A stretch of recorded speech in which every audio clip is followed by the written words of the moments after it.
Calling all retro gamers. Calling all retro gamers! Calling all retro gamers! Calling all retro gamers!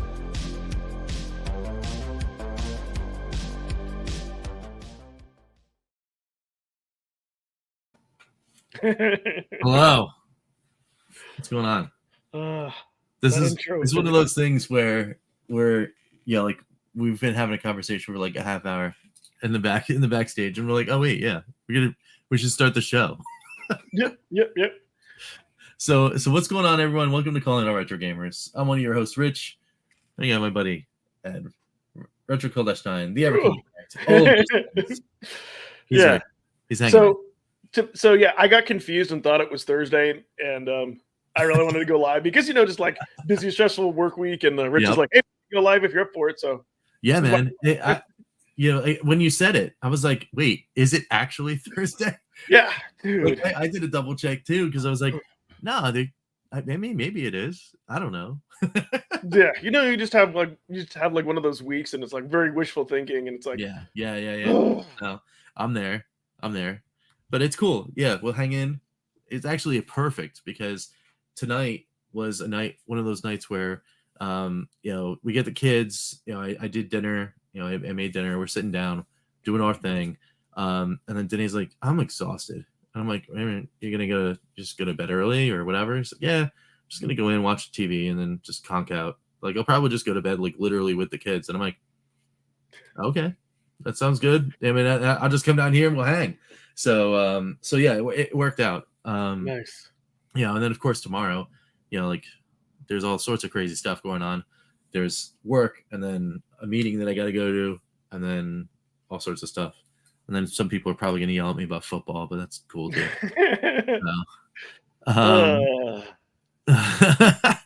So let's say hi to the awesome chat who's already here. We got Lloyd R. Jim in the house. What's going on? We got Mr. Shua in the house. Ian Hobbies. What's going on? Is he infamous or famous? I don't know. He is infamous. And Phantom Fiction. That's three. It's GTC in the house right there. What's going on, guys? And then Mr. Shua saying, wait, stop the show. Don't forget to smash that like button and subscribe if you aren't already. Now back to our regularly scheduled content. That's awesome. Oh, so Phantom's okay. So he's a member of your channel and my channel. Cool. Yeah, I mean, Lloyd R. Jim, Mr. Shua, Phantom Fiction, and then the other 11 members of the GTC. Yes. Nice. All good times, man. All good times. Everywhere. Cool. And we got some cool stuff to talk about. We got some neat topics, some cool things, and then even like a late breaking topic that came from like the Twitterverse, just randomly. Someone reached out. We'll talk about that in a little bit. So yeah, all sorts of fun stuff. So, but first, how have you been, man? Like, how was the week? What have you been doing? One of those insane, crazy work weeks where you just kind of like, so can't somebody just do their job and leave me alone to work? That's kind of one of those type of, and just having like back-to-back meetings and all this other stuff, and oh yeah, I did manage to find time to go for a walk because here, I should say, we had a few days where it actually went down to like 75 degrees because we had rain. Oh wow! And pretty cool. Now it's back up to 90. So like today, I just didn't feel like getting up like early. I try to get up at 6. I'm like, I'll go for a walk later, but if I don't, it gets too hot. But at least I was kind of able to. So not only that, so other weird kind of topic, and I say that because I just got a text from my daughter. She sent me a link to a TikTok video. So what's interesting, if y'all out there just kind of say, if you have a teen, let them take control of your TikTok and look up certain things if you want to be like on like the latest trends and like see interesting weird things and stuff. Well, okay, and let me explain, because I was watching some videos sometimes where like you see somebody's maybe like trying to cause trouble, maybe you see a Karen or someone else, but you're not like sure which one you hate more, or you see someone on an airplane, or you see like a police officer pulling over somebody, and those are interesting at first, but then after a while, like you get sick of kind of like saying like the dredges of humanity, just have like weird, just kind of like weird things pop up, which I want. Atari Creep, welcome. Which like, on, man? and I say the TikTok verse is fascinating, and we'll get into video. But here's what's kind of different on YouTube. Everything is geared more towards like content, Sure, right? And like and not content. I'm sorry, informational content, right?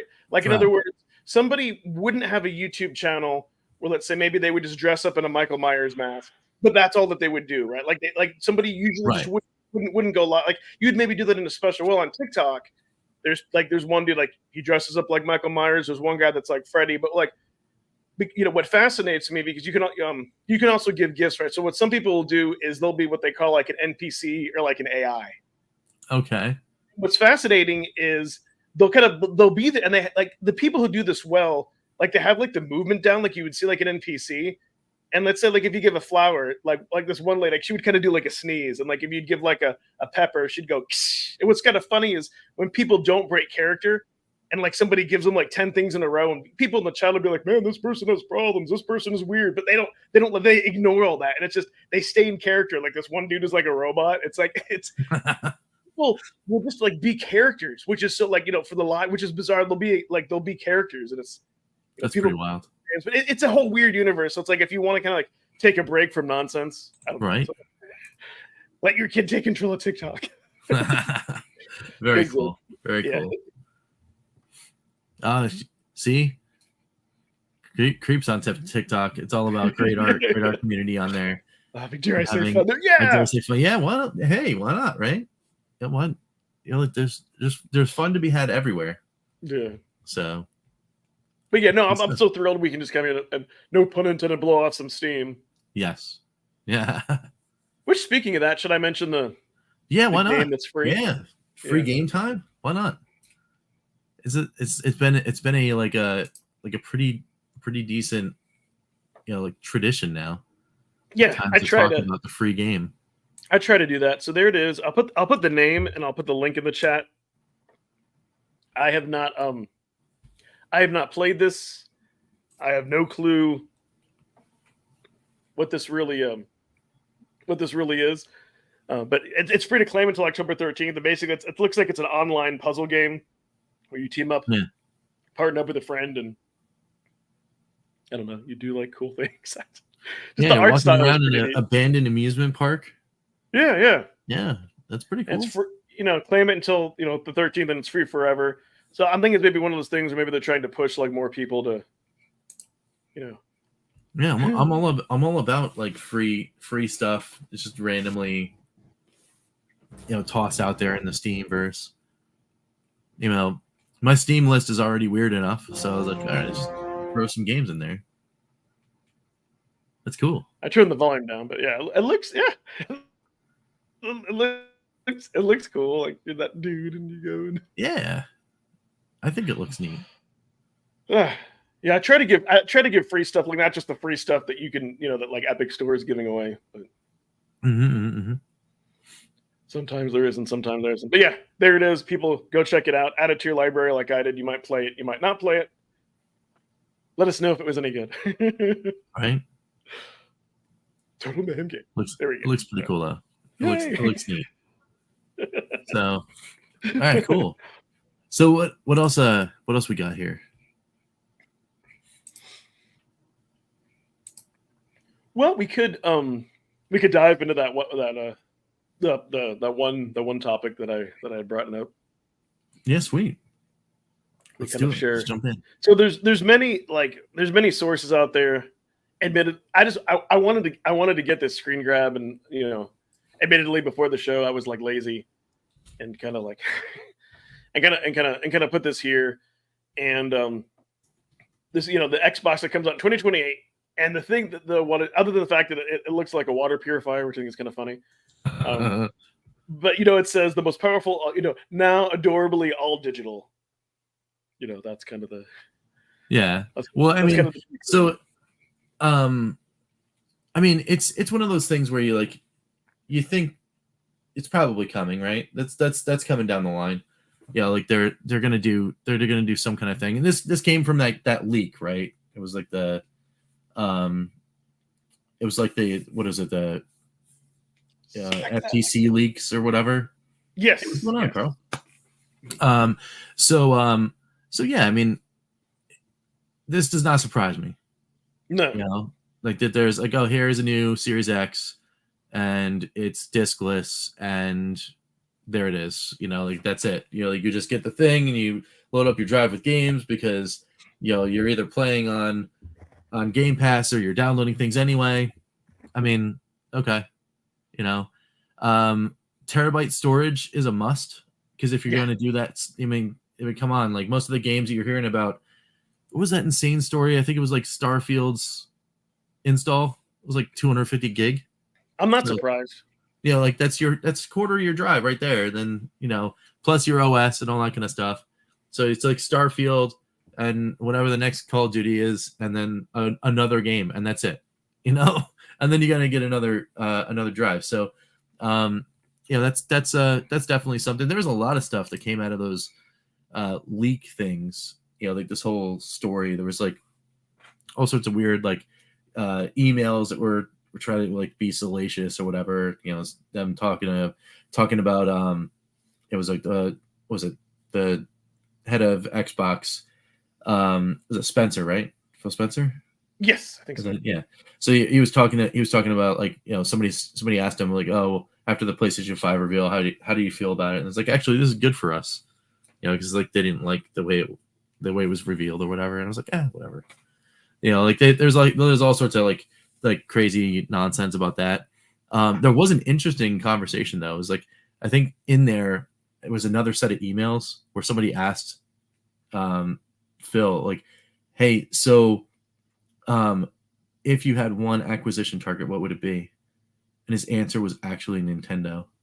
Oh. And I was like, wow, man. I mean, if anyone could do it, it'd be Microsoft because they got more money than anyone. But you know, So like, it would never happen, but it would just be like, that'd be funny. Just a comment. So yeah, I remember floppy disks very, very well. And actually, once upon a time, many, many, many years ago, when I worked in tech support, you haven't lived until you've walked somebody through trying to reinstall Windows 95. And lo and behold, because that thing, God, it was maybe like over 100 disks or something like it was like a that. stack. And lo and behold, like at one point, one of the disks was bad or wouldn't be read. And right. Yep. Yeah. And then you're like, no. Yeah. Yep. So I interesting. I had a good couple games that had the big floppies. There were some of the Sierra games. You know, King's Quest and Police Quest and that kind of thing, and they were spread over like 4 or 5 discs too. Like it was pretty epic.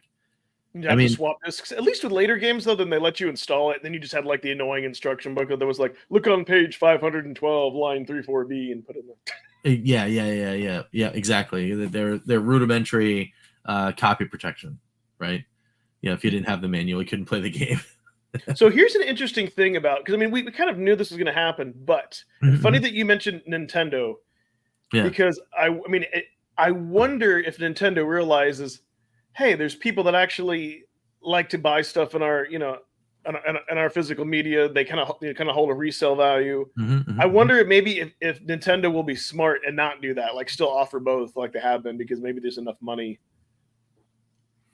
Yeah, I mean, it's definitely a way to go. I have to think that one of these companies understands that there's a great many people that are out there that want physical media, like regardless of whether or not everyone wants it. And there were some figures out there. You know, it's between 75 and 85% of people today that play on modern consoles only get digital. So it's flipped. I mean, well, here's the other people that want discs are in the minority now. So it's like, so I understand that's where the companies will go. Well, why not just not produce the discs?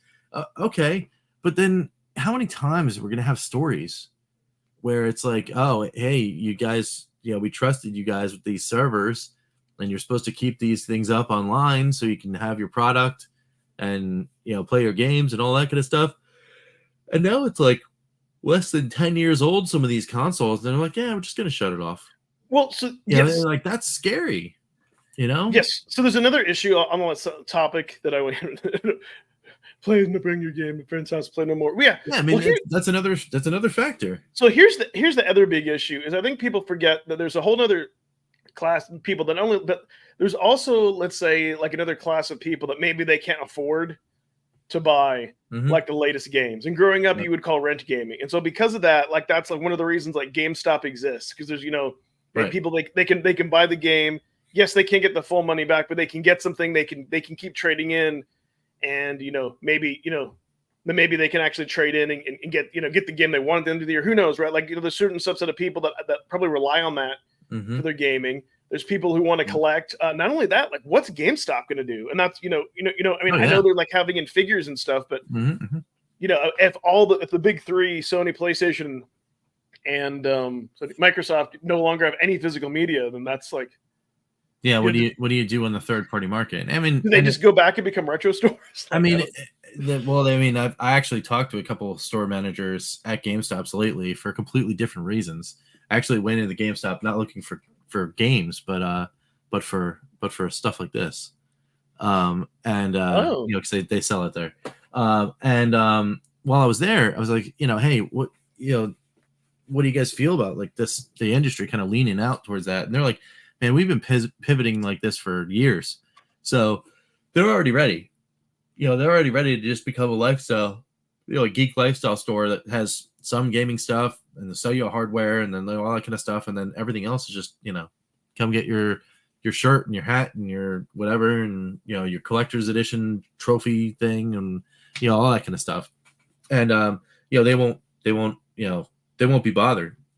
Hopefully, obviously, there'll be people that still want to buy all those kind of like like trinkets or whatever, like lifestyle goods that'll keep them in business, because obviously the games and their ability to sell them used is huge. But they could bring retro back tomorrow, because I know that from 10 years ago when I used to work there, that in Grapevine, Texas, there is a massive warehouse that GameStop owns, just massive. It rivals some of the main distribution hubs for Amazon. It's that big. And it's loaded with all of that old retro stuff that came out of all their acquisitions, from Funkoland, from Babbage's, from Sept, etc. Sitting on it. They're just holding on to a whole bunch of stuff. I mean, obviously they sell a lot of stuff on their online, but they could easily just stock the shelves, at the store. Because I was do it again. I was there like last weekend or so. Like my daughter wanted to meet her friend to like outdoor strip malls to go to Five Below and all that, and to kill time. Went into GameStop. I was impressed that they, it was maybe like, let's just say 5 or 6, but they had like PS3 games. Nothing too special, but they had those sitting in the front. Definitely. And like whatever the previous Xbox was, like Xbox Series S, or I don't know. The one, Xbox One. The gray, So they had that. So at least I'm thinking that, let's say if they all decide to do that, whatever the previous generation, maybe the 1 or 2 gens, like let's say like the Xbox, like the PlayStation 6 or 5 or what, sure. they may still have that, but then eventually maybe by 2030. Yeah. Unless Nintendo is smart and like, hey, we'll still keep physical, and then it'll kind of become, like a geek lifestyle / Nintendo store. Yeah. Well, I mean, so a little deep cut on our own show. But those of you that have been watching for longer than a year can remember that there is actually a way to solve for this problem as far as digital stuff in the third-party market. And that's the fact that not everyone wants to hold on to their digital licenses forever. And there are interesting and innovative ways that are out there being tested right now that may in fact kind of like break the mold as far as how we think about our digital licenses. And that in and of itself could be something really cool, and GameStop would be on the forefront of that for sure. I know. They would hop in and do that all like just immediately. So actually, that would fit into GameStop's model really well, because then you could have like some cool like little figurine. You could have a Funko Pop, right? You buy like a little Mario figurine and you get like the latest Mario or whatever game's tied to it. You get at buy some asteroids. Exactly.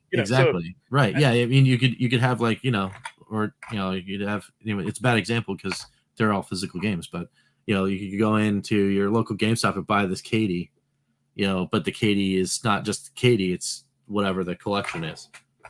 You know what I mean? and then you Now just, you opened it. Now you opened a can of worms. Like, where are the Katies? At some point. yeah, right, exactly. Where I mean, we're gonna get there. We're gonna Yeah, get yeah. But no, but see that. Yeah, no, I know, and that would make sense. So I'm glad that at least that they can. Yeah, Yeah. Well, I mean, it's 100%, 100%. And then also, like, Phantom's other comment here: GameStop will become Funko Pop Central. I mean, if you've been into one lately, they all kind of look like that right now. Well, you know So what? okay. Walls and walls of Funkos. So here's what'd be funny. So let's say imagine. Okay, I'm making this up. Let's say they're that happens. Microsoft is gone. Let's say you see on the shelf like the PS6, you see like the Switch 3, but then maybe let's say to the right of that, maybe you do see Evercade, and then maybe you see Atari, cool.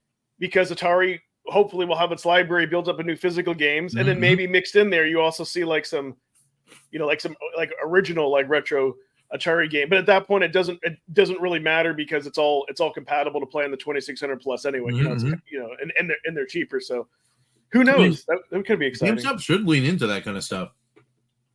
I mean, and to be honest, I know it's an all digital system, and they got out of it, but I bring back the VCS.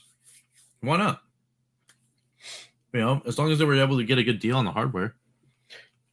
You know what I would like to see, and maybe Atari has these plans, but maybe after maybe the 2600 plus, again, maybe more so thinking, let's say that's also like another test bed. Let's say that really takes off like we think it is. They have all these other properties. What if they did something where now you had like a 2600 plus like merged like a VCS? So basically it would be a VCS with a cartridge slot. You wouldn't have like the built-in PC that I think most people don't want anyways, but you would have like, but it'd be like a VCS. You'd have all the cool controller support, and you could play like your legacy Atari games. That would be rad. Yeah, like imagine you put in something like Missile Command, and then whatever your dashboard on the VCS like that. Yeah, like that pops up. What if there was that device? That was a VCS and an Atari 2600 plus combined, right? And it came with storage enough. And these games are like minuscule as far as like bits, so it doesn't even matter. But what if, because of their partnership with Play Magi, which everyone seems to be forgetting about, that Atari VCS, Atari 2600 plus hybrid thing, when you put in your games, just dumped the game onto the console. Kind of like a Polymega sort of. Kind of like a Polymega. Just for Atari stuff. Wouldn't that be cool? I mean, that'd be pretty rad. Yes. Like, yeah, sure, let's go. Because some of these games, I mean, they're 40, 50 years old, some of these things, right? So you're getting to the point now where like, that ROM's only going to last so long. And if you have something that's going to archive it, what better than to have an Atari product do that for you? And then who has the technology that does it? Play Magi does. They're having a little bit of trouble, obviously, still making the things because I don't have my base unit, or anyone has any of their other stuff. The Ultra 64 module hasn't shipped or any of that kind of stuff. They clearly have a logistics issue, but in that partnership, I mean, maybe they can make that thing work. That'd be kind of neat. And I would totally buy one. And I'm already getting the 2600 plus anyway. So, yes. Well, and then what they could do is that other technology that you talked about, as far as like, ownership of games. Imagine if they came out with newer Atari games, and then you put in that cart, and let's say it wouldn't rip. It would be, you wouldn't be able to do this with existing stuff. I mean, you'd put it in, it'd be that same type of key, and it would automatically download the ROM. You could play it. You could put this back on the shelf until you decide to give up ownership. Yep. Exactly. But I do like the fact of it. If it could do both, I do like the fact of it ripping old school games just for that. Just for that reason. 100%. 100%. Yeah. I mean, it's all of these things are possible. So, and it's definitely good stuff.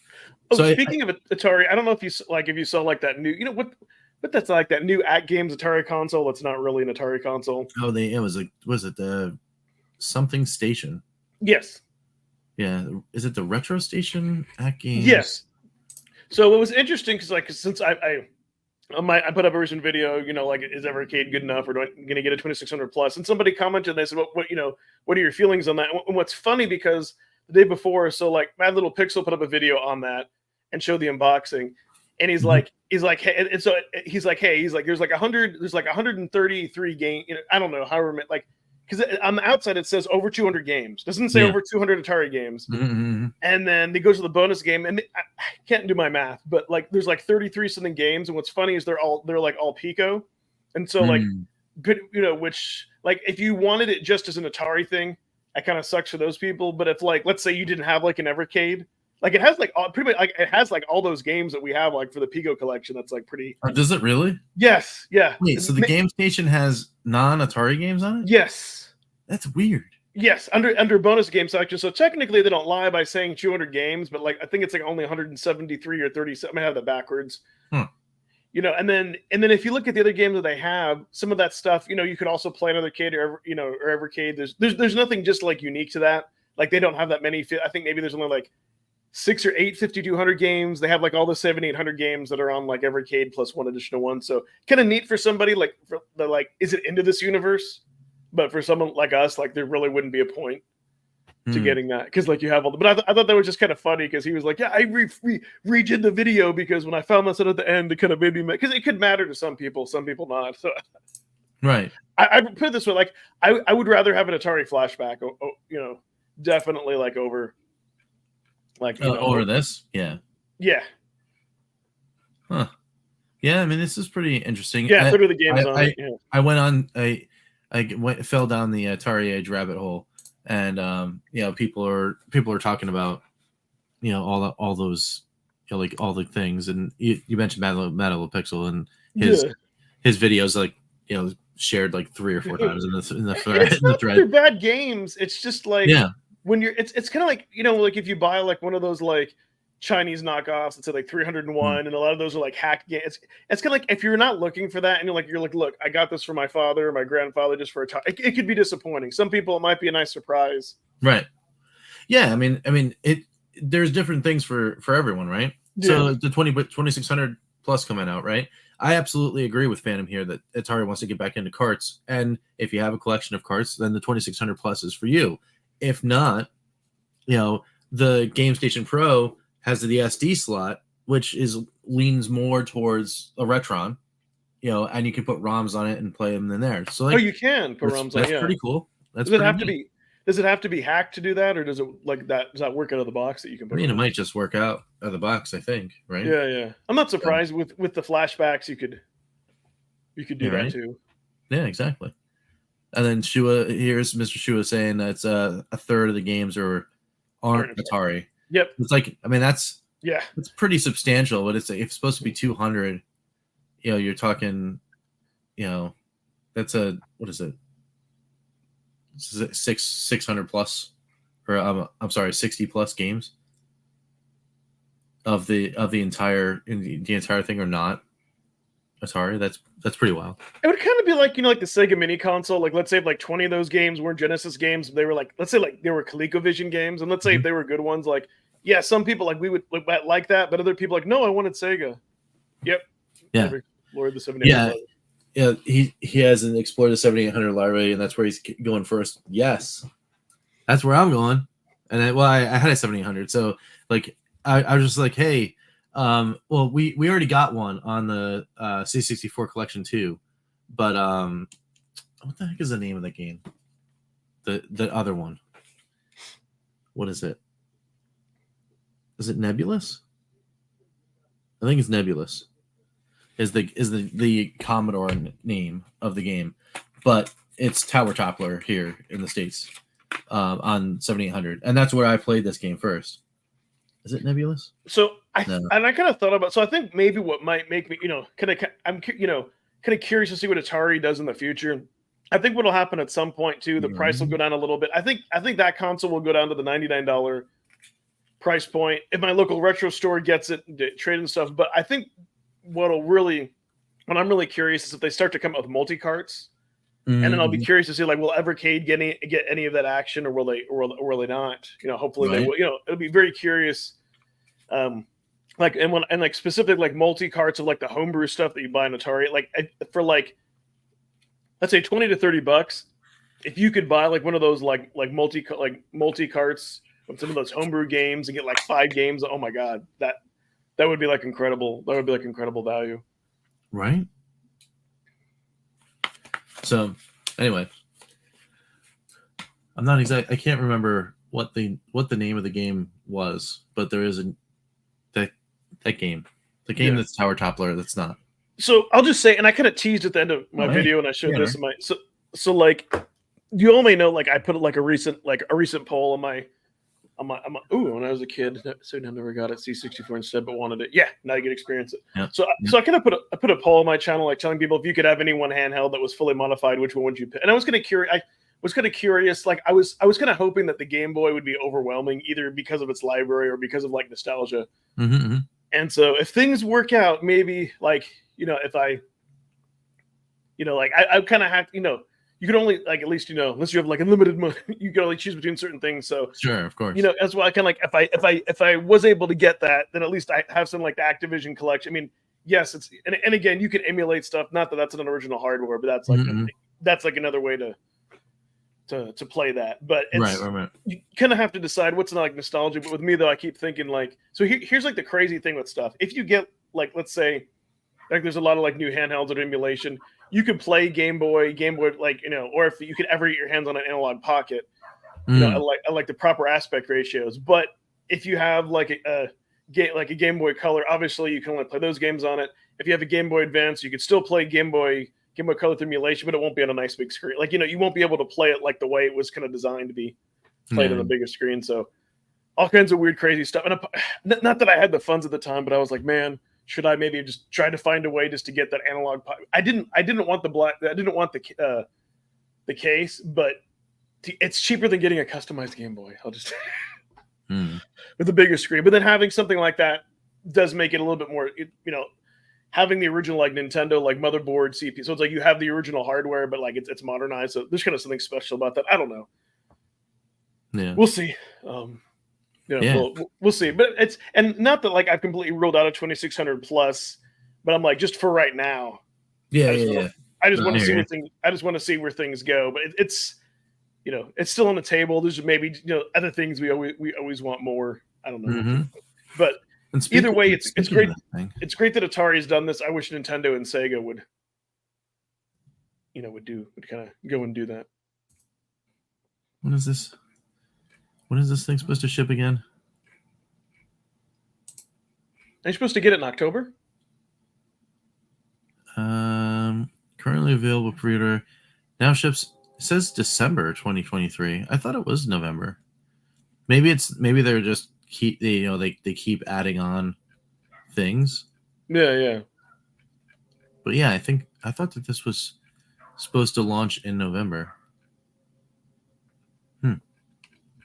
Interesting. Maybe we're breaking news that there's like hey, there's a delay. Yeah, and for me, like you said, you have really good utility for something like this because for streaming, do that on your channel. Oh yeah. Well, I mean, and I still got that bucket of games that I got to get through to see if they even work. Yes. With me, I'm also kind of afraid that like it might be something where like you really like it, really hyped up to play it, but then it may just go on a shelf for a little while. Maybe you'll go back to revisit it. So it's difficult. But if Atari keeps pumping out cards, kind of like Evercade, then maybe it's something that'll keep you interested. You know what I mean? Yeah, absolutely. So yes, it does. So here's the thing, Phantom, because that was my first thought. So here's what's kind of crazy about that. I forget. I looked at Atari Age forums. So you like the 2600 plus. If you put in Food Fight, that'll work with no issues because it only uses one button. Yeah. But like Dark Chambers, I don't know what would happen. Basically, you need a controller with two buttons if you want to play the games with two buttons. And that's kind of weird though. Like you would think Atari would come out with some like with a 2-button controller, because if this thing can play 700 game, you're going to need that. Yeah. Maybe they will. I think though they're trying to maybe capture the nostalgia of the 2600 and like the 7800 as a selling point on top of it, or maybe they figure most people have those controllers or compatible controllers. Right. But yeah, it's very exciting either way. What Atari does, and who knows? The crazy thing is, who knows? Like anything else, like they did it with the 50th. Some of these new games, they might put those packs out on Steam. That might be good. So that's kind of the thing. They could be a collection too on Evercade. Yes. And that's the thing I've been thinking of. I'm like, do I have to play this new Atari stuff on the 2600 plus, or can I kind of do what I do now and play it on Steam? You know what I mean? So that's kind of the thing. So it's and I think that's a question you'll have to ask. Like, do you have to play this Atari stuff on the 2600 plus? Right. Just kind of like, even with the stuff for the VS, do you have to play those games that are coming out for the VS or VCS on the VCS, or are you fine with playing them on other platforms? You know what I mean? So that those are all different things for different people. But that's the question, and then of course funds and all that fun. Right. All that fun stuff. But yeah, see how that led into that topic. But yeah, Atari is always going to be a good one. Absolutely, man. Don't mess this up, Atari. No, I don't think they man. will. I think the fact that they bought Atari Age shows that, like, hey, we're invested. We want. Right. Yeah. Speaking of, hoping more people come out of the woodwork making homebrew. Absolutely, man. And I hope it's a big boon because, with the purchase of Atari Age, it should have like a road where people can go to one place and it's actually Atari and start accessing a whole bunch of games that are being made by all these great devs. And if it works out, great. I mean, if it doesn't, then that's not good, because if it doesn't work and they shelve it, then like that gets cut off. Then you know what I mean. That avenue doesn't exist anymore. That would be bad. But you never know, and it doesn't seem like that's the trend. The trend is always like they're growing, and then all of a sudden they put a whole bunch of stuff out. Maybe they go silent for a little bit, but then all of a sudden they just drop stuff out of nowhere.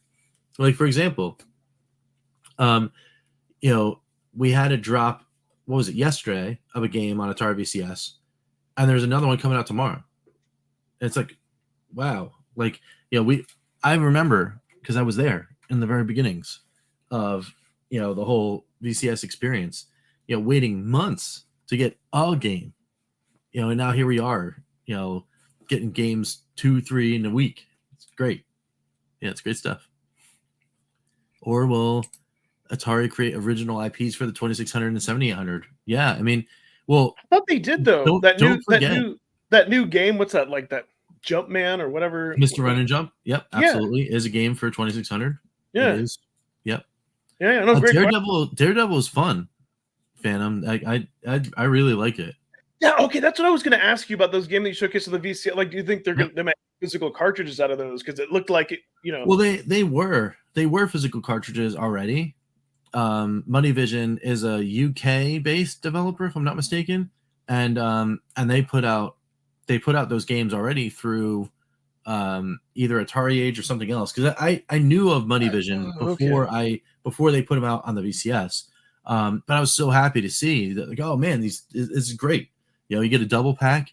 These games are inexpensive when you get them on the ROM, and they're supported. They're being promoted right on the store. It's awesome.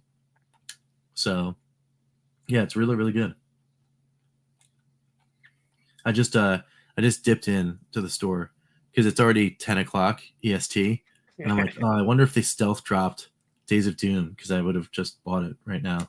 I'm really excited for it, and it comes out tomorrow. So, that's a little hint about what might be happening over here tomorrow. That's totally happening. It's a strategy game, and I'm like, come on, man, you got me again. But yeah, I mean, even looking at the stuff, like, I go into the store, and it's like, man, there's so many games now. I think now officially, because it says 112 games in the store for Atari VCS. So I think officially, after you remove all the double games, I think they are officially over 100 like unique games that aren't part of some other compilation on the store. That's awesome. And that's way more than the 7800 library, more than the 5200 library. More than the Jaguar library, more than the Lynx library. This is legit. It's like a legit console. Okay. So you give me an idea what would be cool, and I don't know if like Sean or Ryan, anybody watches the second channel, but being that they have a partnership with Atari, like what if they did something where, I don't know, like you buy, like, let's say, like, the next like I don't know, like either it could be like an Atari IP, or maybe it'd be like an indie. like an indie game. Like, hold on a second. Let me look at the list so my thoughts will make more sense.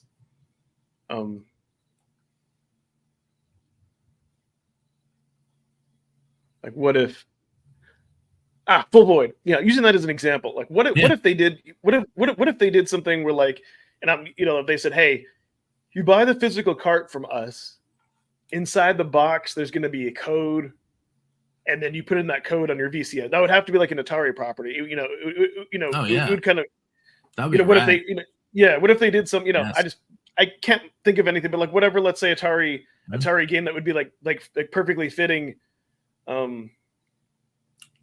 new Yar's Revenge that Yes, thank you. Howard Scott Warshaw is working on. Yes, yeah, Yes. like that. That is that game. Because you do a cartridge release somewhere, you do a cartridge release through Atari, and you do I don't know, that's a one of one that would sell, a one screen game like that would sell on Evercade.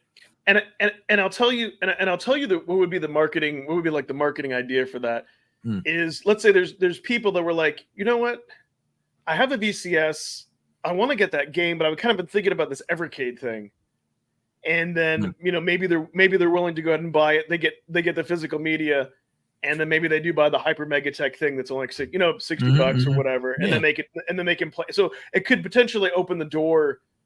It could potentially open the door somebody to get into the Evercade ecosystem, or if not, maybe they have a physical copy. It would be neat. Let's say like if Atari, like if they gave Evercade the exclusive on, hey, we're going to put this on physical media first, and then in a few months you'll be able to buy the 20, you'll be able to buy, or it could be a game, or actually, a better idea. So something like you said, like the new Yars game, that's obviously not going to be something that could run on the 2600. It could only run on the VCS.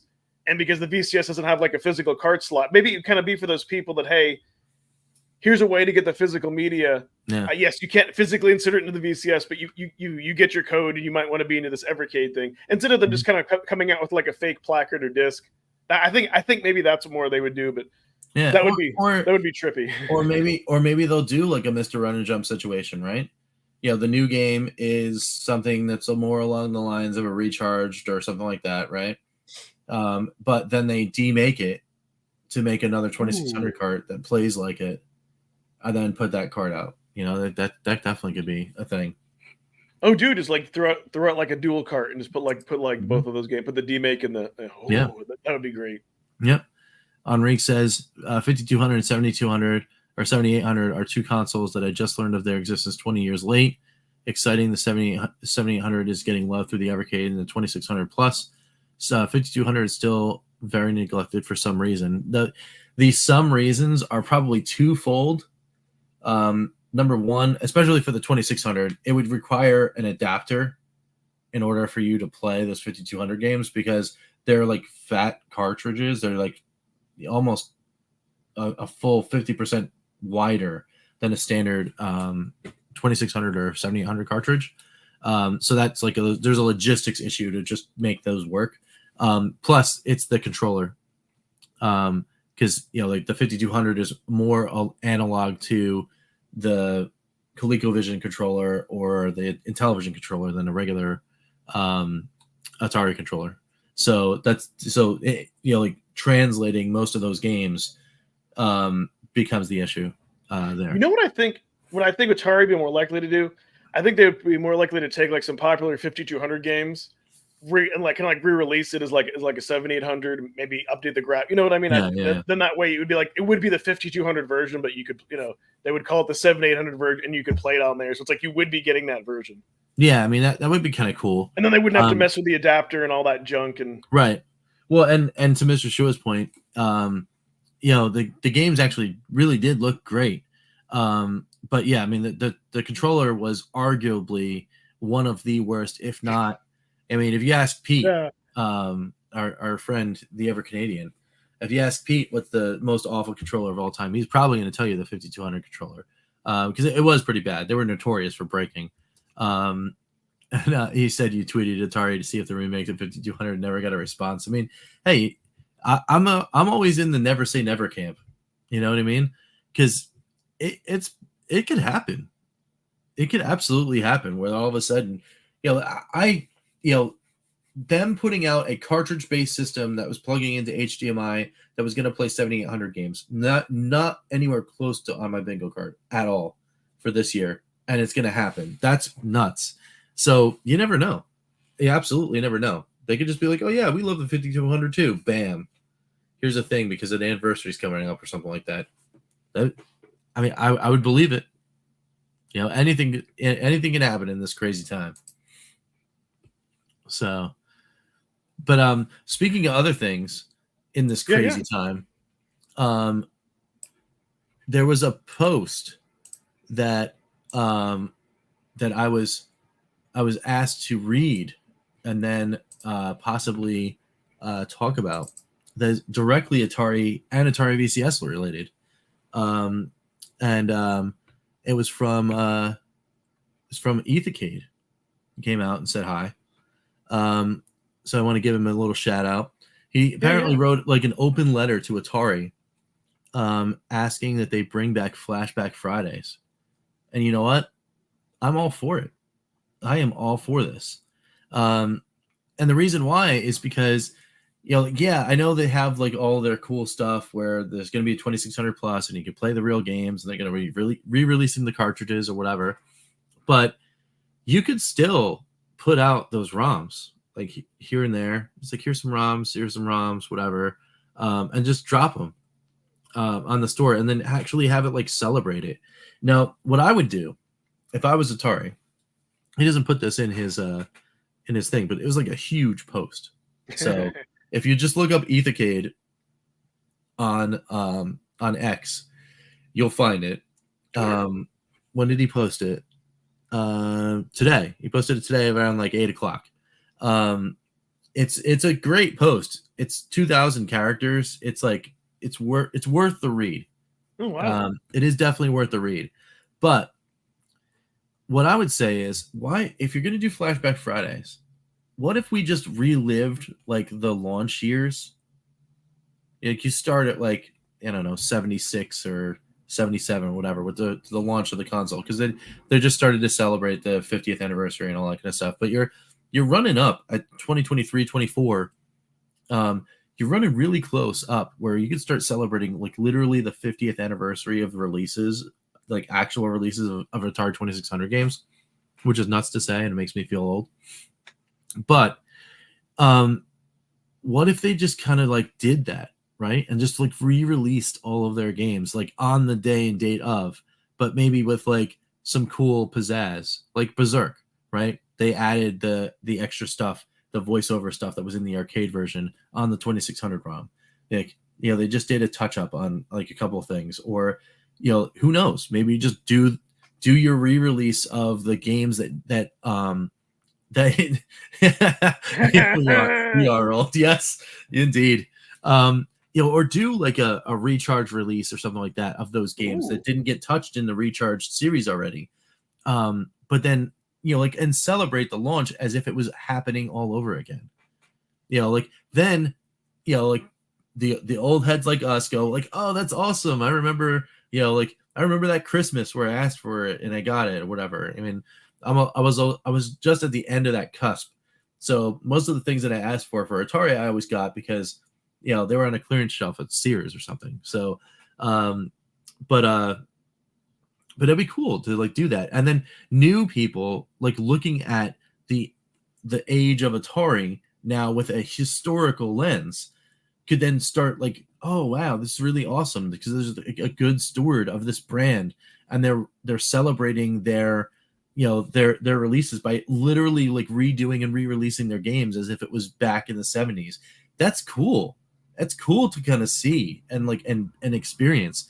So like maybe the Flashback Fridays thing, like just dropping digital ROMs on the store. Okay, that's one way to do it, and that's kind of fun. But why don't you just put a spin on it, right? Like make it really cool. And I think that would be a slam dunk because people would want to go and get into that. And if you were like, oh, you can only get it on Atari products, like you can only experience it because we're going to put out a cart on the 2600 plus, or this one you're only going to be able to play on the Atari VCS because that's going to be one of our exclusives or whatever. And then again, by this year, next year, whatever, they're going to figure out logistics. And this thing doesn't cost $400 to make, right? You know, they're going to be able to sell these things like they've been selling them online right now at $225 or $200, right? Get that magic price point out there and then start moving VCSs. And that'd be awesome. Well, you know what they could do to integrate both? Let's say like the next physical cart for the 2600 plus comes out, whatever collection, let's say that has like, you know, 5 to 10 games.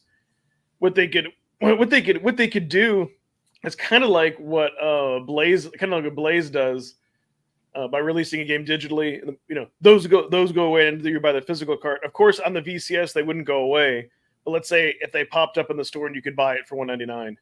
And then it would kind of like so then that way your VCS users wouldn't be forced to buy them all, even though at that cheap of a price point, probably everybody would. And if you have and if they calculated how many people would buy an extra game, that would be like, you know, like an extra like over $100 a year per person to do that. And then you also have the physical carts, and you have people to do both. Maybe they might do something like that, like kind of tie it into it, like the physical. Who knows? But yeah, all those ideas would be great. I agree that they just shouldn't just like throw it a ROM by itself and not do anything. Like, let's say if they did put up a game like Missile Command, be like, oh, well, you get that, but check this out. You also get this unreleased prototype, or I don't know. Right, something. Exactly, yeah. Something that is of that Atari 50 kind of like celebratory thing. Because that was awesome, right? Yeah, like people just dove in there and they're like, oh my goodness, I didn't like realize that there was like all these crazy stories or this or whatever. Yeah, something that kind of like celebrates the time and place as well as the game, I think that would be hugely impactful for everyone to be in. Update the audio. They could just like add music to some games, some sound. You know, like little enhancements. Yes, bring back the high score patch challenge and make it a shirt or something. Yeah. Well, see, Atari, with the Atari Club, right? They were doing like these, like, you know, like this, these sales drops, right? Where for a limited time, they're going to celebrate. They did like Tempest.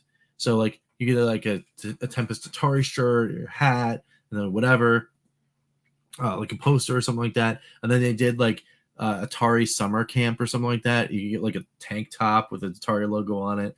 And then like a little hat that had a patch that said like Camp Atari or whatever. Like that was pretty neat, right? Just like a cool marketing thing. But if Atari Club was this, like submit your score for a patch, pay shipping, whatever it is, and then get your patch sent to you. Yes. And you know what? You know what they should do? Combine the both. What they should do, what they could even do, like each year. So it could be like each year, maybe they only have certain games. Maybe it's like a certain achievement, like, you know, the letter the challenge is over. That was awesome. Thank you so much, man. Right. And the letter saying the challenge is over after you missed it. Yes. Well, years ago, like Sequest. So I tell you, that's awesome. That's what I thought. But imagine though, if it was something like you know, like how you get like Steam achievements, but instead of just high score, they could do that for a patch. Like it could be survive an hour in this game, but make it exclusive. Be like, hey, you could only get this patch this year, and then maybe say anybody who got 20 patches at the end of the year, then you get an exclusive T-shirt, or maybe that would be cool. or you get the privilege to buy the shirt. Something like I don't know. Yeah, well, you'd have to like send them like a picture or whatever of all the patches, or you get a challenge letter saying you don't. Or you do it 2 years too late. But I want them to keep patches because I think that would be super nostalgic if they keep that. But change, they could put like the year on it. Maybe put the name of score challenge. Cool. They get different categories. That would be rad. That would be totally rad. Yeah. So, but yeah. Also, before we get too far into the chat, there, Phantom's one question. I wonder how many 2600 plus units have sold so far. My answer is enough for them to, I think, potentially delay this thing, because I don't think they expected the response that they got. And they're like, oh yeah, well, you know, we'll press like 20,000 of them or something like that, because who's going to buy this thing? And then all of a sudden you get all these orders and like, uh-oh. I think that's what's happening, actually. Oh, you know, Phantom, I know how many. 2600 plus units. Sorry. I had to. Yeah, but that is a great question though. I wonder if this will sell more than like the Sega mini console. You know what I mean? Yep. I'd be very curious. Yep. I tell you what, through ordering something and seeing the box that says Atari in 2023 still feels special. Is this old or real? I mean, I agree with you though. Like it's awesome to see a brand that has gone through a ridiculous amount of things. Like they had their crazy high highs. They brought in the home video game sphere. They really did. They had some absolutely abominable things with the crash and whatever. Then they went a little. They went away. They came back as a different company, and they're like, we're gonna do like modern games, and they did that for a little bit, and then they went away again, and they came back, and they were like, hey, what about some flashback things? And then they went away again because like whatever, somebody bought them, and then now with this new thing, like I think it's a complete turn of corner. For I really do. Like it's so interesting to watch the story happen and to be participating in it, knowing that back in the day, like I would have never, ever, ever told my younger self, like, oh yeah, by the way, you're gonna be like 40 and playing Atari games. And I'll be like, no, get out of here. Because they're done. I see like like they're all washed up and it's all Nintendo and Sony and whatever. Like get out of here with the Atari. But here they are. And it's pretty wild. It's pretty wild. But yeah, I just think it's amazing.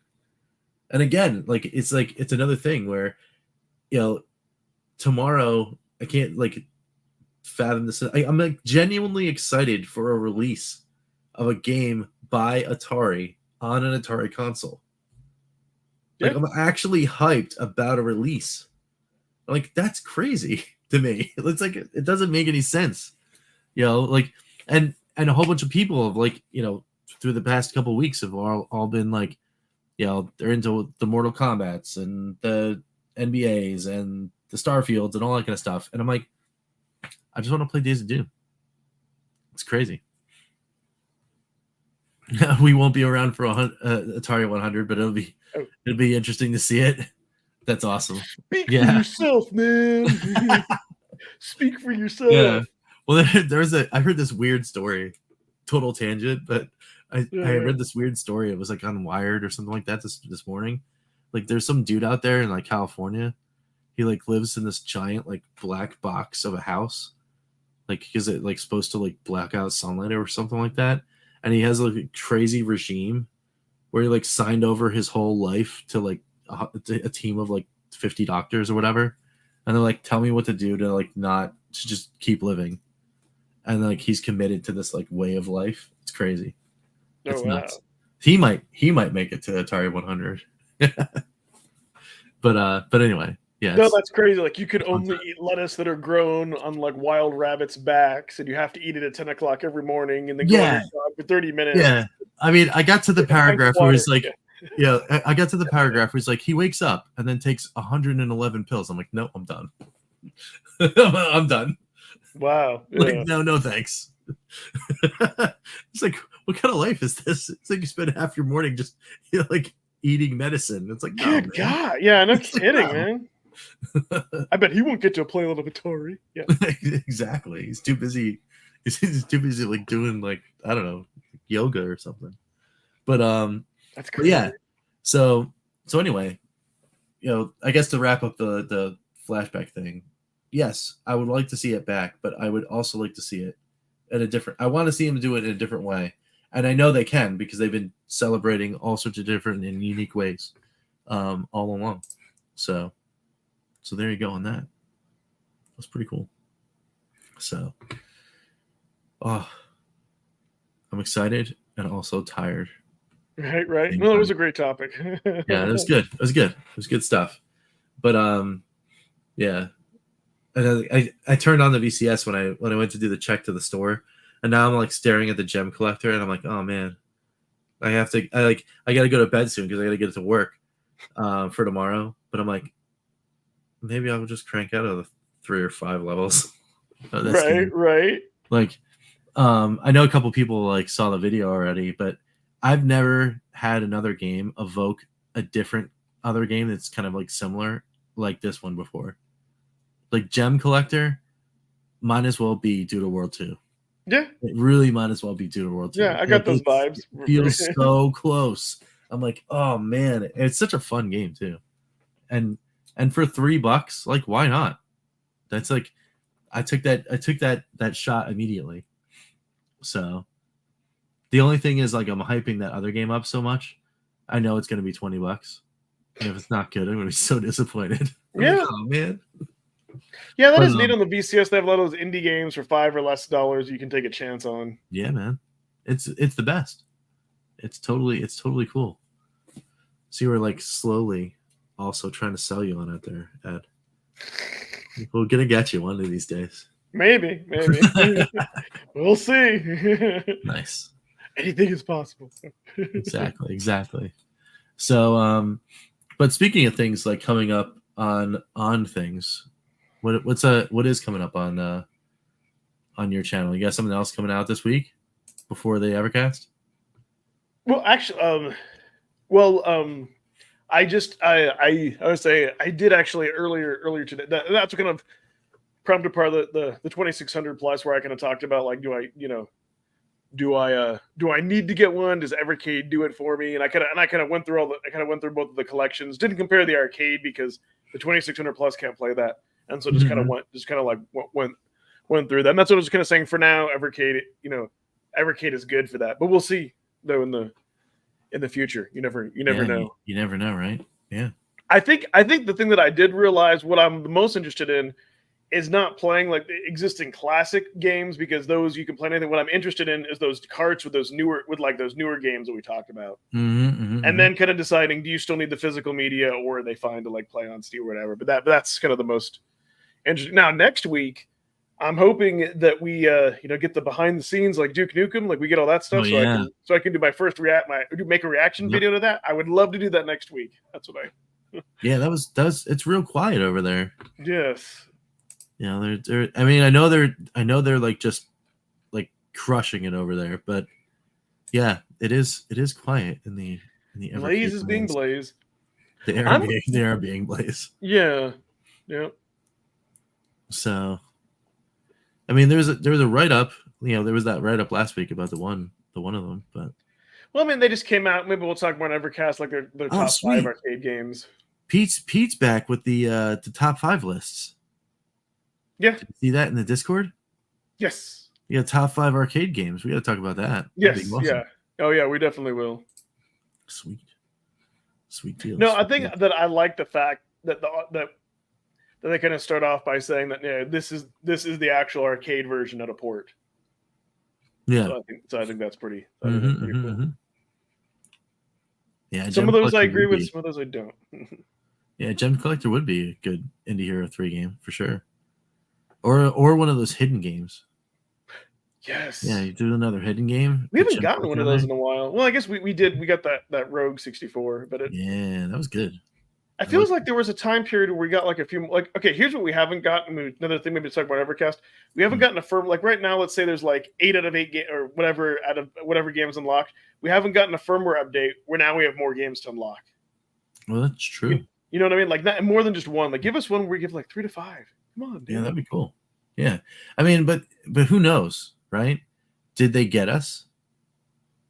Like, did Ryan like put another one in there? And we just don't know. You never know. He's sneaky, that guy. Could be. Like you just never know. So yeah, no, it's hard to say. I would say like, an unlockable game that doesn't show up until you unlock it, and then it's they very well could do that and just never told anybody. It'd be silly. But yeah, I mean, it's the fire hose is going to be turned on soon.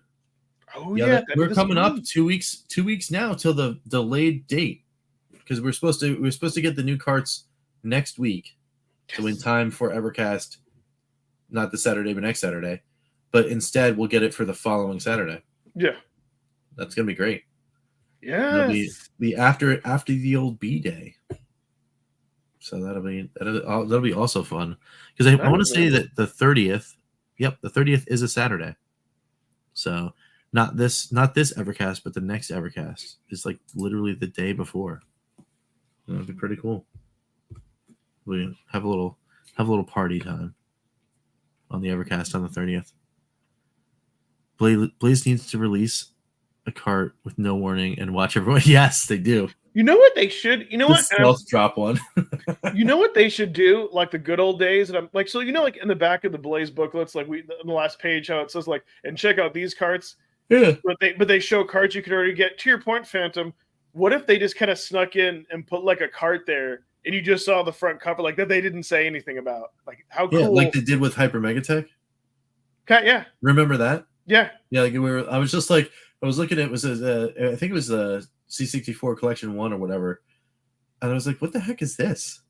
And then I went to the website and like that. Yes. Yeah, man. But something more like than a tease, like don't just put the outline or like if, let's say just like just literally put it in like you can collect this, and then all of us could be using like our magnifying glasses, like seeing seeing what that is, and yeah, that'd be wild.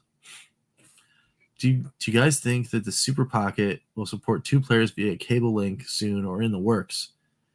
That's an interesting question because Capcom, if I'm not mistaken, Street Fighter's still in the Capcom collection, isn't it? Final Fight. Yeah, there's a lot of Final Fight's on there, 2-player games. Like, so how do you do that? As much as as much as I sadly because it's Blaze, no, and I because and I say that because I would love that to be a feature, but dude, they haven't even they never did that like on the OG ever.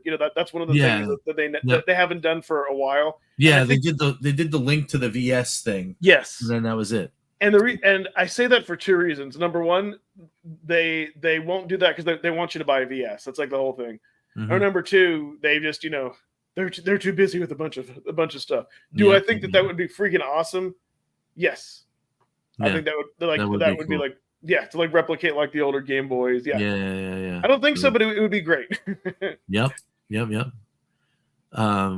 definitely no pre-order or anything. Just release it. Yes, just that would be cool. That would be just have an email come out, be like, hey, today's the day. Just order this. You don't even need to pre-order it. Just here it is. Dude, I know it's completely antithetical to their logistics and their business model, but right. I would just love to see them do that. Like Funstock or like Video Games Plus, or like a Neo Geo collection just like shows up there or something. Like something. Yeah, I know what you mean. It would be, but you know what though? I could guarantee, like, if they didn't say, if they would have to kind of do if they didn't hype it up and they just sent it out to the resellers and then they just like appear, I think they would be confident something like that would sell out. So well, there was only one. I mean, there's only one collection that I know with 100% confidence they would be able to do that with and just be fine, and that would be like an Activision collection. Dude, if they just literally like on one day, just boom, here it is, done. Oh, an analog will link to your GBA. Yeah. Well, you know what? I think that's great. I think I can remember it as a kid. Like, I don't think I ever used that. I can't count the number of times on my hand. Like, I rarely ever use that feature. But the fact that you could do that is very cool. And the fact that that analog did do that because it's FPGA to keep it true. Yeah, no, that is cool. No, that would be, dude. That would be neat if they made it so you could do that. But heck yeah. I think we'll have to wait for a few years into the next generation of Evercade. But yeah. That would be neat. Who knows? Who knows? Maybe it's something through a firmware update. Maybe they could make it happen, and you just use like a USB-C to USB-C, like when you transfer data from your like an Android phone, and they make it happen. Yeah, and you're right. And who knows? Who knows what fine things will be coming from those fine folks over at Blaze in the next year or whatever, because they're just wild and crazy guys. So yeah, it'll be cool. It'll be cool. So, I think what happens too is sometimes like when we just wait these long between releases, then because I'm like waiting for something now, I'm like nitpicking every little thing that they do. I know that I do that. And then when a new collection comes out, it shuts me up. So it's like, have that right. No. Absolutely. So anyway, I think we've gotten through another fun time.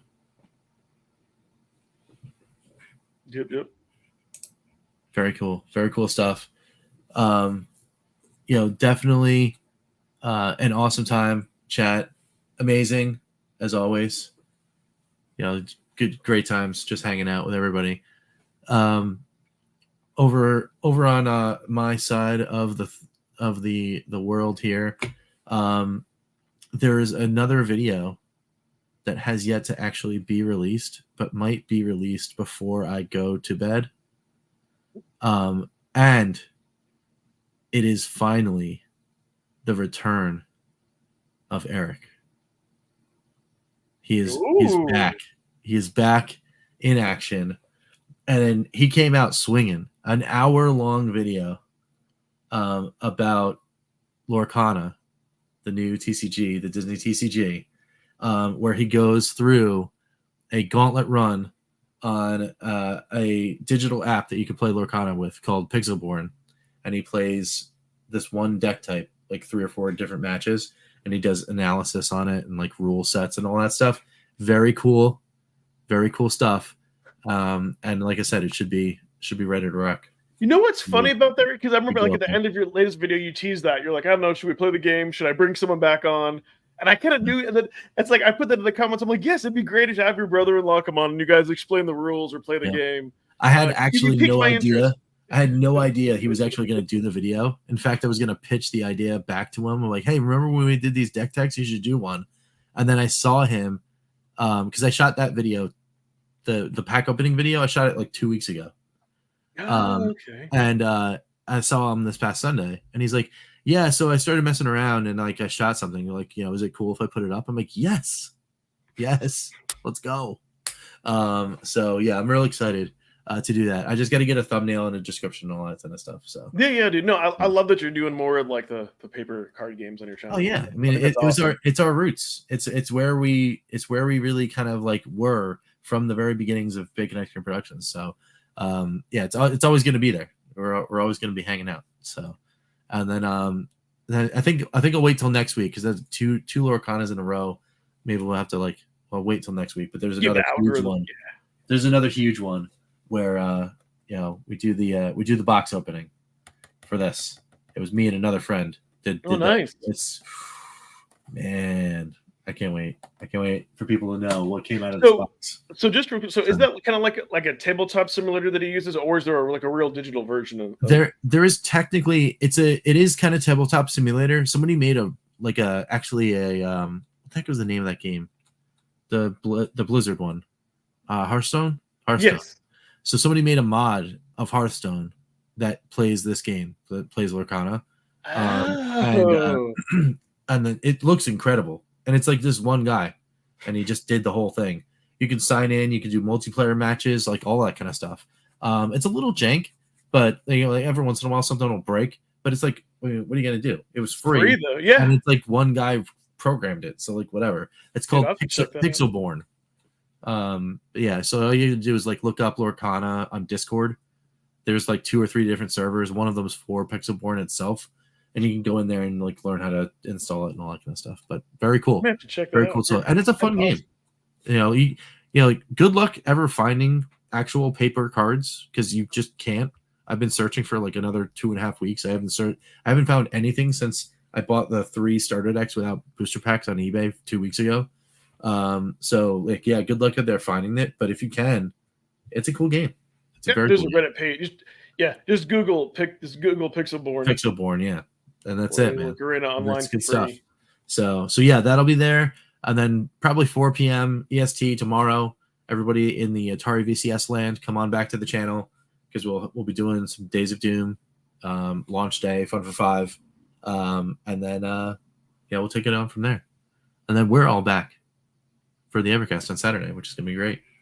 Yeah, I'll be able to be on this one. I think it's starting maybe the next one. I may not. Yeah, I'll let you all know. Yeah, absolutely. Who's going to host it or whatnot? Yeah, but we can fireside chat it up when you're on the on your next journey wherever you're going. And actually, before we go here, I'll just put this link in the chat. Yeah, that's what that Reddit. Oh yeah, for the Pixelborn. Yeah, man. Yes. Check it out. Yeah. Check it out. Yeah, it goes there's you download the client from a Google Drive, and there's card images, and there's the Discord. Oh, you know what you should do? Dude, we should set that up and actually do we keep teasing that it's a play-in chat. Yeah. We should actually for one of these shows, we should load up Pixelborn and play. Dude, yeah, we need to. Yes, from 6 days ago. Yeah, I mean, it was posted. Yeah, there's some recent posts on it, so I think it's still. Yep. Yeah, they just dropped an update for Pixelborn last week. So yeah, we need to do that. Maybe I can redeem myself. Yeah, man, do it. All right. So anyway, thanks so much, guys, for watching. Again, it's been awesome hanging with you guys. And until next time, we'll catch you here on Calling All Retro Gamers. I'm Rich. That's Ed. We are out of here. See you guys. Calling all retro gamers. This concludes our broadcast day. Click.